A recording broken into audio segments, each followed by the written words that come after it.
Biggest lesson from the past that helped you shape your present? Life is a cycle of seasons.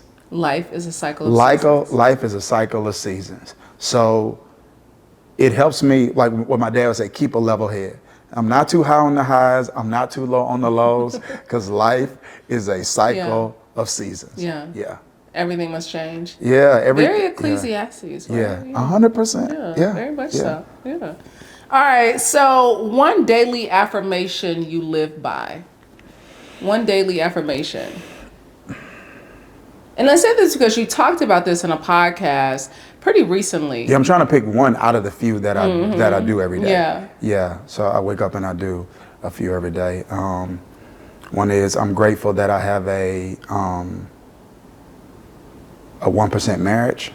Yeah. I'm grateful that I've got a 1% body. Like I want to be in the 1% of people my age in terms of their fitness. I'm grateful that I lead a 5-star church and 5-star companies. So those are three. They're actually like 5 affirmations that I got in my notes app, and I just wake up and I'm gonna feed myself them every day. Yeah. Why is it important? I know sometimes when we look at, especially people who come from the Christian faith and church, affirmations, we kind of run away from affirmations, but you talked about why you affirm. Yeah, I actually got it from the Bible. You know what I mean? Like people are like, the power of life and death is in the tongue, and they that love it that shall eat the fruit thereof. So like you're gonna internalize, eat the fruit. You're gonna internalize in some way the words that are coming out of your mouth. Yeah. Secondly, nobody talks to you more than you.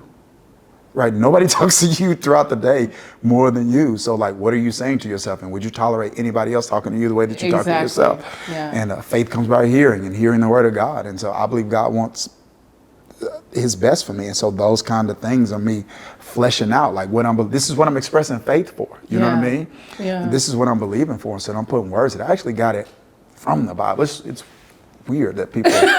But this is why you teach a Bible U course, so you can learn how to interpret. Yeah. Listen, folks just out here making stuff up. Yes. All right, so I'm gonna go. We passed you the aux cord. What we listening to? We passed you the aux cord. You in the car. All right, so you're gonna not James Cleveland. Now it's gonna be a mixture though. No, it's a mixture. It's gonna be a mixture. So it's gonna be it's gonna be some Maverick City. Okay, right. Maverick City, some Todd Galbraith.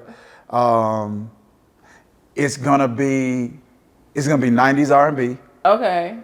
Give me an artist, 90s R&B. It's not even gonna be like Usher would be an artist, but it's 90s. It's groups. Okay. Brandy's groups. It's Jodeci. It's a little I can go back. It's a little tell me what you want. Yes, it's Jodeci. It's Drew Hill. I can go all the way back to Backstreet, on Black Street, and H-Town. I can go all the way back to the 80s. There. So it's gonna be groups. So some 90s R&B. And if it's rap, for the most part, it's probably gonna be 90s rap too. Okay, it's gonna Jay-Z. be a little Tupac. Okay, a little Tupac. Jay-Z. I'll go in the 2000s. Tip. Okay. Yeah. Okay. A lot of the stuff now, I'm sure is great. I just don't understand it. Yeah, some of it's a little different. Yeah. I know. I find myself when I'm like in my playlist, I be trying to do a lot of the new stuff, you know, but I always revert back to that 90s vibe. Yeah. Always revert back. Not like Lil Baby. I can get with Lil Baby. Oh, no, let me tell you. I like a Lil Baby. I like a little Dub Baby. I like a little Yo Gotti. Okay. Put a Gucci Mane on when I'm in the gym. Yeah. You know, Jeezy. I'm definitely a Jeezy guy. Definitely Jeezy. Yeah. So we gonna hear it all. All right. Vacation home: beach, mountain, or desert? See, I can't. It's got to be the beach and the mountain. Mm-hmm. So it's got to be the beach with the mountains. Okay. Like we were in St. Martin recently, and we literally had that. Yeah, I was in Cabo this weekend. That's what you get. Yeah. If I had to choose between the two, though, I'm gonna choose the beach. You're gonna choose the beach. It's the water for me. Yeah. I'm never gonna get in it. But it's the vibe. I'm not get in it. You're not jumping in. I'm not getting in it. You wonder black people afraid to swim? No, I actually swim. It's just weird. I just like water. Oh, you know okay. what I mean? Like the house I'm in now, I think I've been in the house since March like 2021.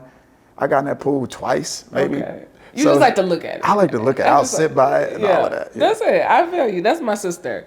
All right. So last question.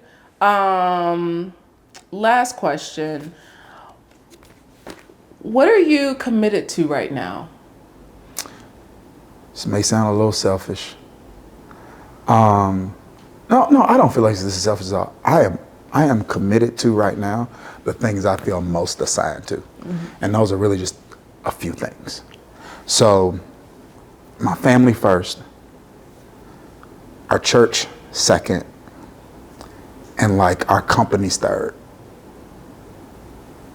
I'm pretty much obsessed with those things right now in this season. And it feels great. Yeah. You know what I mean? I feel focused, I feel clear. But those are the things right now. You say, Dharius, those are the things I'm locked into in that order. Yeah. Yeah. You're committed to your family. Family first.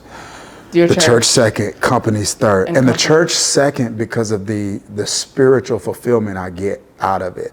Because it's my companies that financially are, for the most part, providing for my family and I. But fulfillment is the highest form of compensation. So don't get me wrong, the finances are important, but the fulfillment that I get knowing I'm living out my calling is something that is priceless. Yeah. And I kind of think some of the stuff that's happening in business is because of my faithfulness to the church. I believe that. So whether it's true or not, I believe it. And so I'm going to keep doing what I'm doing. Listen, I'm going to keep doing what I'm doing. Yeah. I love that. I love that. But I think so often, what intrigues me the most about your journey and watching you for the short time that I've watched you has been, and I told you this before we sat down, you bring this essence of lifestyle into the pulpit. That you don't make it it's not one note, and oftentimes when we look at pastors, and oftentimes people are afraid to talk to pastors because they feel like it's just going to be the same old one note, child, I don't want to hear it, and God said, and won't he do it? Yes, he will, cue the organ. I think what you've been able to do is bring in what a total lifestyle of faith looks like. Wow. I've never heard it framed that way. You didn't say it that way earlier. I didn't. But no, that is. The camera's rolling. I see. Yeah, a lifestyle of faith. I think faithfulness to different things, right? Faithfulness to the fitness. Yeah. Faithfulness to your marriage. Faithfulness to your family. Faithfulness to the church. Faithfulness to your calling. Yeah. Faithfulness and what it looks like. It encompasses what I see. That's powerful. No, thank you for saying that. Yeah. Yeah. Okay. That's a bar. It's a bar. That's a bar. It's not to put any pressure, right? I think oftentimes, even in our conversation, there's a bit of guardedness that most pastors carry. Yeah. And you have to, because it's a mean, cruel world out 100%. In the church. Yeah. You're going to pick those battles. You're going to have them. Yeah, you're going to pick them wisely. It's a mean, cruel world up there. Yeah. And I know that it can also feel very daunting at times, because there's so much pressure. Yeah. But you talk a lot about pressure and promotion. Well, I've shared this obviously in smaller settings, but I hadn't shared it publicly. I feel like, for me, the stuff I'm doing in the coaching space is so necessary because the appetite for what you talk about doesn't always exist in the church. It doesn't. So in these other spaces, you're kind of able to pull out the hungry, who actually want more, and then that kind of unlocks more stuff. Yeah. You know what I mean? Like, so it would be really, really troublesome for me if all I could do was preach sermons. Yeah. Because it's kind of like, and I know we all need to be kind of inspired, but it's almost like, I just can't. I know it takes more than that to change it. It takes more than what I'm giving you on Sunday to actually change your life. It does. And I think that's the part that I really want people to be charged with when they stand in pulpits. Yeah. Is that, are you willing to pull back the layer and go a little bit deeper? Yeah. Because so many people sit in a pulpit and they are just looking to, one, be entertained. Yeah. They want to know Wednesday part they're going to jump in. Ain't got to want to do it all the time. Ain't got to go all the time. They looking for, when do I get to jump in with the part I know? You know what I'm saying? Yeah. And so I think sometimes people are just sitting there just waiting for the part that they know. Yeah. And I can tell when you're in your sermons that when you tap into the stuff that people really don't know, or they haven't really, we ain't really talked about that before, especially when we start talking about the tools and the therapy and the boundaries and the people pleasing and some of that language that we use for people who've gone to therapy, it's a little off-putting. So they're like, I don't know, how do I respond to that? Yeah, right. I don't jump up. Do I jump up? Or are they going to clap? What do I do? And so I think that that's the line that's so hard to walk, in the role that you play, you know. I thought that I was, I thought I got a calling to go to seminary. And I was like, I'm going to be a preacher. And I applied to Candler because this is like I'm the most cussing, drinking, talking crap. Like, I am that girl. Okay, so I was like, y'all don't know if I'm a fit. I literally went to the orientation at Candler in like over the knee boots. Like, you know what I'm saying? Like, they were like, you're coming here. Yeah, hey girl. So I thought I had this calling. And as I deferred admissions 3 times, 3 times to Candler. I was like, I think I'm ready. I'm not ready. I think I'm ready. I'm not ready. But all because of the line that I feel is so hard to walk. Yeah. And I was like, I am never going to be able to fit into that box. Yeah. And it's going to be so hard for me not to be myself. But what I've realized, and I think you really do a great job at embodying this, is that you show that it's okay to be just who you are and who you've been called to be in this season. For this season. Yeah. It may not be for a long time. Yeah. I'm here for a good time, not a long time. Right. It may just be for a season. And so I just really want to express that to you. No, thank you for sharing that. I'm honored by that. I'm honored by that. I'm encouraged by that. I am just aware of the consequences of not being authentically you. Yeah. So it's not that sometimes walking that line isn't a bit scary. It's just I'm more afraid not to. Yeah. Yeah, like I'm more afraid of going backwards. And so it's like for me, and I'm just kind of at the point, I want to say this as tactful as I can. I'm just kind of at the point where I don't care as much. In terms of I care. Yeah. Like, I don't want to hurt people's feelings, but like in terms of people's opinions, and I don't know if it's age, I don't know if it's experience, I don't know what it is. It's just like, I really don't care. You have a right to, a person has a right to have an opinion.